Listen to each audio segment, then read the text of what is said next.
ating Falcon Medical. Here dan ito Po yung numbers ng natutulungan. Sa malalaki talagang mararami din po talaga yung numbers na nagpapalista. So katulad nito, Poblacion 2, isang big barangay. So hundreds na po, baka umabot na ng libo. Kung ito total, lahat ng nabigyan ng free services.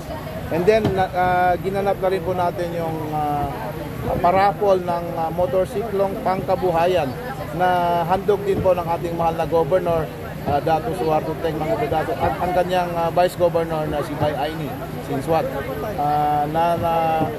Na-witnessan nyo yung electronic raffle natin. Ginawa namin electronic para wala na pong duda yung ating mga kababayan na may dayaan.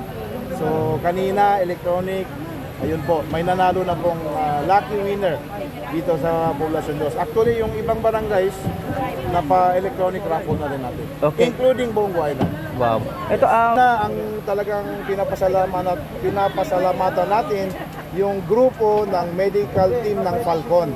Kasi talagang saludo ako sa kanila. Walang pagod. Every day, Monday to Sunday, talagang nagbibigay sila ng mga medical services sa buong bayan ng Parang. Hanggang Bongo Island po, tinawid pa po namin yung karagatan ng more than an hour para lang po makaabot sa 7 barangays natin ng Bongo Island. Na alam naman natin na ang Bongo Island lang ang nag-iisang isla sa probinsya ng Maguindanao. Kaya kami po na mga taga-Bongo ay talagang napakasaya at nagpapasalamat.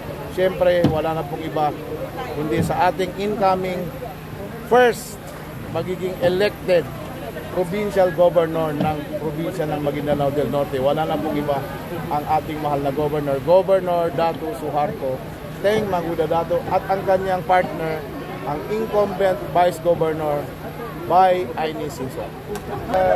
Ramdam po natin yung serbisyong tapat at maasahan kasi sinasabi mismo ng ating mga constituents na kung hindi daw po dumating itong grupo ng Falcon Medical Team, kasi hindi sila makaka-avail ng ganitong klaseng free, libreng medical services. Karamihan kasi nang dumadating sandali lang. So itong grupo po ni Governor Teng is 10 days actually dito sa bayan ng Parang. Binigyan kami ng 10 days dito, and then after nun, lilipat naman ng ibang municipalities. Buldon, Barira at Matanog. So sa question yung gaano sila kasaya, sobrang saya, lalong-lalo na po yung ating mga PWDs, kababaihan, na talagang naka-avail sila ng maraming free medical services ng handog ng Falcon Medical Team. Yung mga free eyeglasses, halos maubos na po yung mga eyeglasses na stocks natin. Kasi yun na nga, marami talagang nangangailangan ng mga reading glasses. Okay. So pa wala na. Saka yung message siguro sa nakatanggap na paano nila itatanggap yung nilang serbisyo ngayong araw. Sige. Ang message ko po sa mga kababayan natin dito sa bayan ng Parang. Today is the second to the last day ng medical mission, pero wag po kayong mag-alala, meron pa pong bukas. At dito din po yung gaganapin sa sentro, sa Poblacion 1, sa Tumawis Gymnasium ng Municipality of Parang. Tomorrow po, whole day din yon.